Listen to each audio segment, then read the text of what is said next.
새벽에 주 앞에 나오신 분들을 진심으로 환영합니다. 찬송가 380장 찬양 드리겠습니다.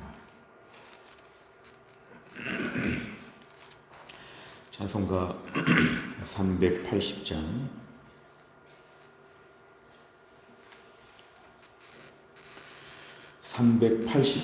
찬양 드리겠습니다. 나의 생명 되신 주님 앞에 나아갑니다.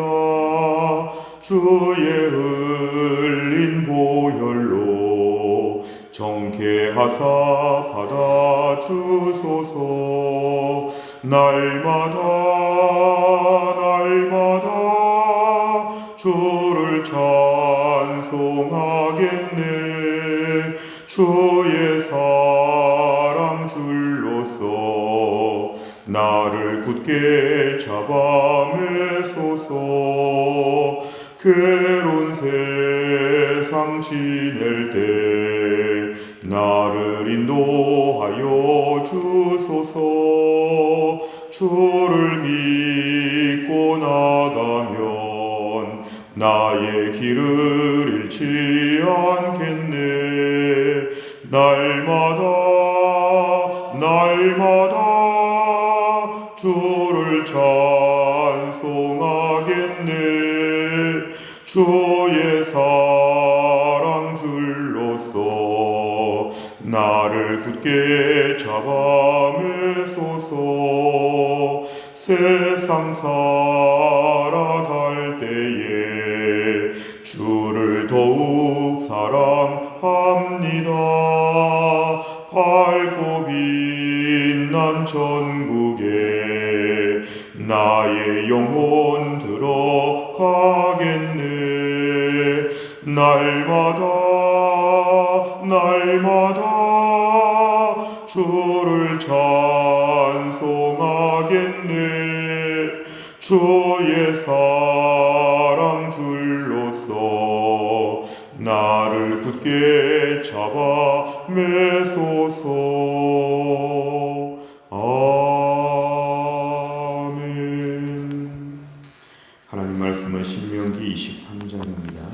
신명기 23장 15절에서 25절까지입니다.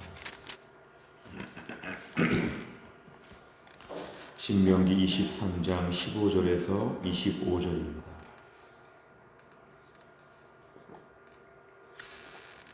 페이지로 297페이지 신명기 23장 15절에서 25절 저 한 절씩 교독하시겠습니다. 종이 그의 주인을 피하여 내게로 도망하거든 너는 그의 주인에게 돌려주지 말고 그가 내 성읍 중에서 원하는 곳을 택하는 대로 너와 함께 네 가운데 거주하게 하고 그를 압제하지 말지니라. 이스라엘 여자 중에 창기가 있지 못할 것이요 이스라엘 남자 중에 남창이 있지 못할지니 창기가 번 돈과 개 같은 자의 소득은 어떤 서운하는 일로든지 네 하나님 여호와의 전에 가져오지 말라. 이 둘은 다 네 하나님 여호와께 가증한 것임이니라. 내가 형제에게 구워주거든 이자를 받지 말지니 곧 돈의 이자, 식물의 이자, 이자를 낼 만한 모든 것의 이자를 받지 말 것이라. 타국인에게 내가 구워주면 이자를 받아도 되거니와 내 형제에게 구워주거든 이자를 받지 말라. 그리하면 내 하나님 여호와께서 내가 들어가서 차지할 땅에서 내 손으로 하는 범사에 복을 내리시리라. 내 하나님 여호와께 서운하거든 갚기를 더디하지 말라. 내 하나님 여호와께서 반드시 그것을 내게 요구하시리니 더디면 그것이 내게 죄가 될 것이라. 내가 서운하지 아니하였으면 무죄하리라. 그러나 내 입으로 말한 것은 그대로 실행하도록 유의하라. 무릇 자원한 예물은 내 하나님 여호와께 내가 서운하여 입으로 언약한 대로 행할지니라. 내 이웃의 포도원에 들어갈 때에는 마음대로 그 포도를 배불리 먹어도 되느니라. 그러나 그릇에 담지는 말 것이요. 같이 읽습니다. 내 이웃의 곡식밭에 들어갈 때에는 내가 손으로 그 이삭을 따도 되느니라. 그러나 내 이웃의 곡식밭에 낫을 대지는 말지니라. 아멘. 오늘 본문 말씀 역시 앞으로 가나안 땅에 들어가서 너희들은 이렇게 살아야 된다. 아직은 이런 상황이 벌어지지 않았지만 하나님은 이스라엘 백성들을 광야에서 40년을 마치고 이제 가나안 땅 들어가기 직전에 앞으로 어떻게 살아야 되는지를 계속해서 하나님 매우 자세하게 말씀하셨습니다. 오늘 본문을 보면 여러 가지 이야기가 단편적으로 등장하고 있는데요. 우선 15절과 16절에 보면은 노예, 종이 그의 주인을 피하여 도망을 왔다면 돌려보내지 말라는 것입니다. 보통 노예나 종들이 이렇게 도망 올 때는 가혹행위가 있거나 너무 어려워서 왔기 때문에 다시 돌려보내게 되면 거기서 큰 고통을 겪으니까 돌려보내지 말라는 것입니다. 16절에 볼 때는 그가 원하는 곳에 너와 함께 살 수 있도록 그에게 허용해 주오라. 하나님 이러면서 약자 편, 노예의 편을 들어주시는 하나님 마음을 보여주십니다. 17절에 보면은 이스라엘 여자 중에 참기, 어떤 이렇게 참기가 있도록 하지 말라. 창녀가 있게 하지 말고 이스라엘 남자 중에 남창은 이제 남자가 그런 일을 하는 것인데요. 당시 기록에 의하면 이건 동성애에 대한 뿌리로 봅니다. 그러니까 결국 남자든 여자든 이렇게 성적으로 이러한 일을 하지 못하도록 해야 된다. 중요한 건 이스라엘 이 말이 중요합니다. 이스라엘이라고 하는 이름에 이스라엘 성민으로서는 이런 일을 하지 못하도록 해야 된다. 18절 말씀을 보면 이러한 사람들이 만약에 소득을 벌었을 때 그 소득을 가지고 하나님께 가져오면 하나님께 가증한 것이다. 이 가증하다는 건 하나님이 싫어하신다는 것입니다. 하나님께 바치는 물질 자체가 거룩하기 때문에 그 물질에 이러한 돈을 가져올 필요가 없다. 어떻게 보면 하나님의 일을 위해서 이러한 돈이라도 더 많아지면 선한 일을 할 수 있지 않을까? 하나님 나라는 그렇게 일하지 않는다는 것입니다. 돈의 결과도 중요하지만 출처가 중요하다. 이러한 돈을 가져올 수 없다. 하나님 앞에 거룩한 예물을 강조합니다. 오늘 19절부터 20절까지를 볼 때는 이자에 대한 것입니다. 여기서 중요한 것은 일단 이자를 받는 것이 경제활동이 될 수 있죠. 그래서 달란트 비유에도 보면 이자를 받을 수 있다는 말을 했지만 오늘 20절에 보니까 타국인에게는 이자를 받을 수 있는데 19절에 보면 내 형제에게, 이 형제라는 것은 이스라엘 백성들 중에서는 이자를 받지 말지니라. 이 이자를 받는다는 것은 돈을 꿀 때 아쉬우니까 얹혀준다는 것이고, 또 오죽 딱했으면 돈을 꿀 텐데 돈을 꾼 돈을 갚기도 힘들 텐데 거기다가 이자까지 내려고 하면 더 이중의 부담이 되니까 내 형제를 불쌍히 여기는 마음을 가지고 이자를 받지 말라는 것이죠. 이자를 받지 말라는 것은 꾸어주라는 것입니다. 그냥 꾸어주라는 것입니다. 무이자로 그냥 꾸어줄 정도의 이렇게 마음을 가져야 한다. 오늘 20절에 볼 때 형제에게 꾸어주고도 이자를 받지 말라고 한 것은 그러면 경제적으로 손해가 되지 않습니까? 그럼 앞으로 타국인에게는 꾸어주고 이스라엘 백성들에게는 안 꾸어주지 않겠습니까? 이렇게 오늘 얘기할 수 있지만 20절 하반절에 보면은 네 하나님 여호와께서 네가 들어가서 차지할 땅에서 손으로 하는 일에 복을 준다. 그런 이자 받지 않아도 하나님이 복을 주면 산다는 것입니다. 매우 치열하고 매우 한 푼이라도 더 벌려고 하는 마음을 가지고 사는 것이 가나안 땅이 아니라 말씀에 순종하면서 버는 만큼 주시는 만큼 사는 게 가나안 땅이기 때문에 너희들은 이런 식으로 악착같이 이자를 받아서 살려고 하지 말고 하나님이 다른 쪽으로 채워주신다. 하나님이 범사, 이 범사라는 것은 모든 일에 복을 주신다는 것입니다. 실제로 돈이 많이 들어갈 만한 일을 막아주시고 또 다른 사람에게 호의적으로 하나님 수익을 얻을 수 있도록 하나님이 길을 열어주시니까 하나님을 믿으라는 것입니다.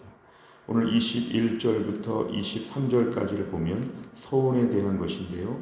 하나님께 서운하거든 하나님께 반드시 갚아야 된다. 반드시 갚아야 된다.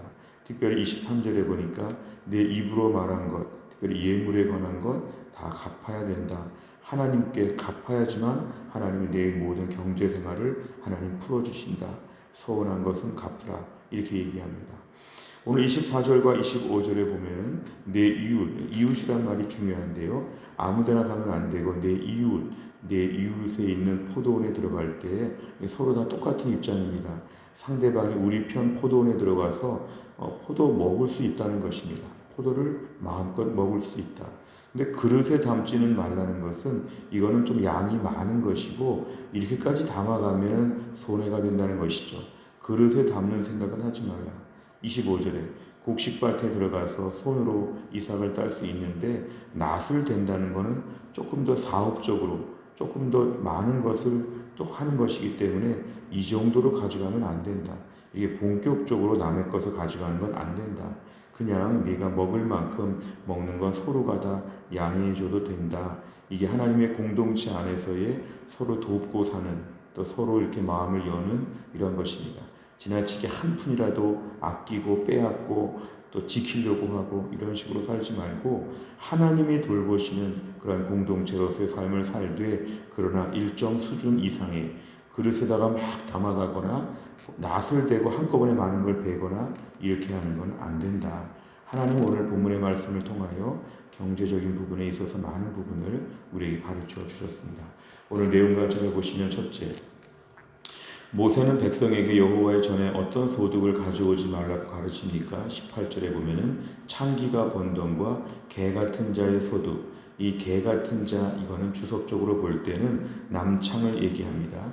남자 창기를 얘기합니다. 그러니까 이런 식으로 해서 돈을 번 것을 하나님께 가져오면 하나님은 싫어하신다. 하나님께 드렸는데 오히려 하나님이 더 진노하신다. 이런 걸 바칠 수가 없다는 것입니다. 두 번째를 보면 모세는 백성이 이자를 받을 때 기준에 대해 어떻게 설명합니까? 19절과 20절에 보면 내 형제가 딱한 사정으로 돈을 구워달라고 했을 때는 그냥 그 돈만 구워줘야 되고 이자를 받으면 안 된다. 그런데 타국인, 외국 사람의 경우에는 이자를 받아도 된다. 이러면서 공동체 안에서 형제와 이웃을 돌보고 배려하고, 그래서 손해보는 건 아니고 하나님이 어차피 채워주신다. 이렇게 오늘 말씀하였습니다. 세 번째로 보면 하나님께서는 왜 창기와 남창의 재물을 가증하게 여기십니까? 우리가 기본적으로 알 수 있는 것은 하나님은 거룩한 분이기 때문에 그 거룩한 구별된 물질을 하나님께 바치라는 것이죠. 사실 구약의 재물을 볼 때도 재물 중에 하자가 있으면 하나님 바치지 못하게 하셨습니다. 재물 중에 제일 귀하고 제일 거룩하고 특별히 첫 번째로 태어난 가장 중요한 것들, 내가 볼 때 정말 아깝고 귀하고 거룩한 것, 이런 것들을 하나님께 바치도록 하나님 요구하시기 때문에 단순한 돈이 아니라, 단순한 그 예물이 아니라 하나님 앞에서 어떻게 벌었는지, 어떤 식으로 이게 출처가 된 돈인지 이런 것들을 통해 하나님께 거룩하게 바치라는 것입니다. 여호와의 전에 가져오는 것이고 하나님께 바치는 것에 대한 두려운 마음을 가져야 됩니다. 결국 하나님 앞에 우리가 오늘날 모든 경제 생활을 할 때 하나님이 어떻게 보시는 돈인가에 대한 출처가 중요합니다. 나쁜 일을 해서라도 부정직하고 부도덕한 방법을 통해서라도 하나님을 마치 돈만 많이 갖다 드리면 좋아하시는 것처럼 하나님을 오해할 것이 아니라 내 소득의 일정한 부분을 바치되 내 소득의 전체의 출처가 매우 중요하다는 것입니다. 정직하고 진실하게 하나님 나에게 주시는 만큼 벌고 내 삶의 모든 수입에 대하여 깨끗한 방법을 가지고 하라는 것이죠. 특별히 사업하시는 분들, 특별히 우리가 매장을 운영하시는 분들, 오늘 내 모든 수입 활동에 대하여 정직한 돈을 벌고 하나님의 뜻에 합당하게 하나님께 바칠 것이기 때문에, 또 하나님을 믿어야 되기 때문에 하나님의 기준에 합당한 그런 수입을 가져야 된다. 경제적인 부분에 있어서 돈의 출처가 매우 중요하다는 것을 우리에게 가르칩니다. 차라리 조금 부족하더라도, 조금 덜 바치더라도 하나님 앞에서는 정직하고 정결한 예물을 드려야 한다는 것입니다. 네 번째로 보면 형제에게 빌려준 돈에 대해 이자를 요구하지 말라는 명령을 보며 무엇을 느낍니까? 여기에서의 말씀은 치열한 경제 생활이 오늘날 우리에게 현실적으로 다가오지만 형제에게 빌려준 돈에 대하여 이자를 요구하며 더 가혹하게 하지 말라는 것입니다. 나의 욕심, 이런 것들이 매우 위험할 수 있고, 그 다음에 성실하다는 말이 위험한 말일 수 있고, 나의 꾀지혜, 이렇게 인생을 사는 것이 아니라 하나님이 위에서부터 도와주시는 은혜로 산다는 것입니다. 형제가 어려울 때 그 형제를 통하여 약자에 있는 형제에게, 아주 아쉽고 매우 궁핍한 형제에게 이자까지도 요구하면서 이렇게 악착같이 우리가 돈을 모으지 말고 하나님이 도와주시는 은혜로 살라는 것입니다. 오늘 내 삶 가운데 지나치게 경제적으로 각박하고 박대하고 심하게 이렇게 몰아붙이는 부분들이 있다면 이 부분을 돌아보아야 합니다. 내 인생은 하나님이 책임져 주신다는 것, 내 인생의 불안과 염려, 요즘같이 코로나 때에 한 푼이라도 더 모아야 되는 그런 두려운 마음이 들 때마다 내가 하나님 이런 마음의 여유와 평안함을 갖게 하여 주시옵소서. 내가 아니라 하나님이 책임져 주시는 인생, 오늘도 마음을 넓히고 하나님을 의지하는 가운데 살 수 있도록 우리에게 믿음을 달라고 하나님께 기도하시기를 바랍니다. 다섯 번째로 보면 하나님의 뜻에 위배되는 소득을 얻은 경험이 있다면 언제입니까? 하나님의 뜻을 따르는 경제생활을 하기 위해 무엇을 결단하고 실천하겠습니까? 오늘 본문의 말씀은 경제생활에 대한 하나님의 대원칙을 얘기해주고 있습니다. 하나님께서 주신다. 오늘 보니까 20절 하반절에 네 하나님 여호와께서 내가 들어가서 차지할 땅에서 내 손으로 하는 범사에 복을 내리신다. 오늘도 하나님이 나의 삶을 책임져 주셔야 살 수 있습니다. 인간적인 모든 꾀와 욕심과 모든 부도덕하고 모든 종류의 더러운, 오늘 본문의 번역이 좀 매우 강한데요, 개 같은 자의 소득이라고 하였는데 악한 방법으로 돈을 벌지 아니하도록 정직하고 진실하게, 온갖 사기꾼들이 많고 거짓말쟁이가 많은 이 세상 가운데 또 정직하게 살면 망한다, 이런 고정관념을 버리고 오늘도 하나님이 주시는 만큼 산다, 하나님의 뜻에 합당한 경제생활을 하면 하나님 백성 믿음으로 사선해가면 하나님 믿음으로 그 자리에서 살려주신다는 기적을 우리가 오늘도 경험해야 됩니다. 하나님이 원하시는 방법으로 오늘도 소득을 얻고 재정을 관리하는 지혜로운 청지기가 되게 하여 주옵소서. 이런 은혜를 우리 모두에게 주시기를 주의 이름으로 축원합니다. 기도하겠습니다.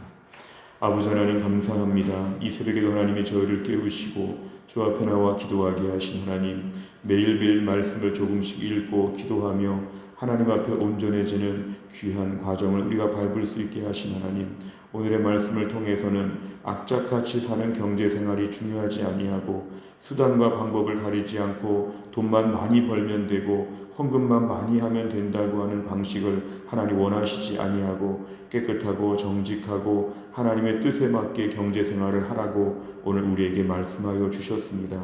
코로나 때 더 위기의 상황이고 더 돈 벌기가 어렵고 더 불안한 때를 저희가 맞이하였지만 오늘 저희가 말씀을 믿음으로 받습니다. 온갖 종류의 두려운 마음과 인간적인 꾀를 의지하지 아니하고 하나님이 먹여주시고 입혀주실 것을 믿게 하여 주옵소서.